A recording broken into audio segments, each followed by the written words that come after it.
नमस्ते, प्रणाम, जय माता दी दोस्तों। मैं वैष्णवी, मैं पूजा लोकगीत। सभी का स्वागत, वंदन, अभिनंदन है। आइए एक बहुत प्यारा सा आप सभी के बीच देवी पचरा गीत लाए हैं। कैसा लगा कमेंट करके जरूर बताइएगा। और सभी दर्शकों को नवरात्रि की ढेर सारी शुभकामनाएं। माता रानी सभी पे अपनी अपनी कृपा, सभी के ऊपर कृपा बरसाती रहें और सबका भला करती रहें। आइए आप सभी के बीच बहुत प्यारा सा पचरा गीत आया। कैसा लगा कमेंट करके जरूर बताओ।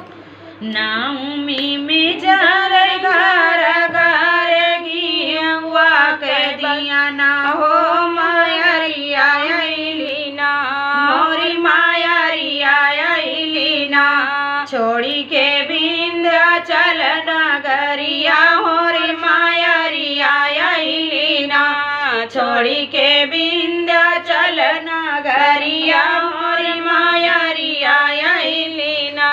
नाउमी में जा रे घरे घरे घिया ना कह दिया ना हो रे मायरिया अइलीना, मोर मायरिया अइलीना, छोड़ी के विंध्याचल नगरिया मोर मायरिया अइलीना, छोड़ी के जम्मू नगरिया मोर मायरिया अइलीना, छोड़ी के कलकत्ता सहरिया मोर मायरिया अइलीना, मांगिया मचा कई माई सोनावा कटिकवा हो कि फीका लगैना, हो कि फीका लगैना, चंदवा करे हिया गवा हो कि फीका लगैना,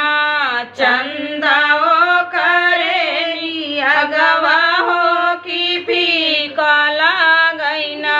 लीला रा पे साटी अइली लाल रे टिकुलिया मोर मायरिया अइलीना, मोर मायरिया अइलीना, छोड़ी के विंध्याचल नगरिया मोर मायरिया अइलीना, छोड़ी के